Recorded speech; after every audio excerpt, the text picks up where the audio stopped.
এই শূন্য স্থান আর কখনো পুরা হবে না। এই দুজন মানুষই আমার খুব পছন্দের মানুষ ছিল। এই দুজনের আচার আচরণ কথাবার্তা এগুলা নিয়ে আমি অনেক এনজয় করতাম।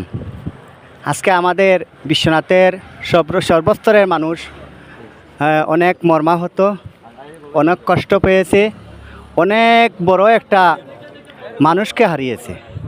যেমন ইলিয়াস ভাইকে সবাই হারিয়ে দলমত নির্বিশেষে সবাই কিন্তু ইলিয়াস ভাইকে অনেক ভালোবাসতো।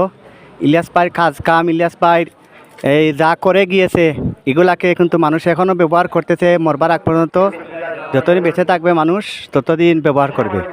তেমনি ইলিয়াস ভাই পরে আমার কাছে অনেক পছন্দের একটা মানুষ ছিলেন। তো উনিও আজকে আমাদের মাঝ থেকে চলে গেছেন। আল্লাহ দুজনকেই এই কবরের আযাব মাফ করুক এবং জান্নাতের উচ্চ মাকাম দান করুক। আসলে দলমত নির্বিশেষে আমাদের বিশ্বনাথের মানুষ সকল এই ভালো মানুষের জন্য দোয়া করে, ভালো মানুষকে সাপোর্ট করে, আর সবাইকে সহযোগিতা সবাই করে। এই সিস্টেমের রাজনীতিই কিন্তু আমাদের বিশ্বনাথে চলে।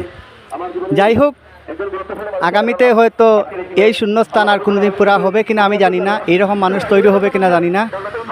তবে আমার মনে হয় এইরকম মানুষ হয়তো আবার তৈরি হবে না, কারণ অনেক দিন হয়েছে আমাদের ইলিয়াস ভাই আমাদের মাঝে নাই।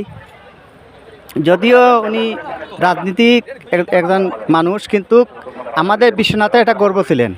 তেমনি সুহেল চৌধুরী ভাই আমাদের শ্রদ্ধেয় বড় ভাই, ওনার আচার ব্যবহারে কোনো দিন কেউ কষ্ট পাইছে কিনা আমি জানি না। তবে আমার কাছে মনে হয় যে যারা ন্যূনতম জ্ঞান এবং বুদ্ধি নিয়ে চলাফেরা করেন বা করছেন, তারা এই বাড়িটার সামনে যাওয়ার পরেই আলাদা একটা ভালোবাসা তৈরি হইতো। আর যে একবার এই সুহেল ভাইয়ের কাছে আইছে এবং কথা বলছে, সেই কিন্তু সুহেল ভাইয়ের কথা বলতে হবে সারা জীবন এবং সুহেল ভাইকে স্মরণ করতে হবে। কারণ ওনার যে ব্যবহারটা, এই ব্যবহারটা একজন রাজনীতির থেকে ঊর্ধ্বে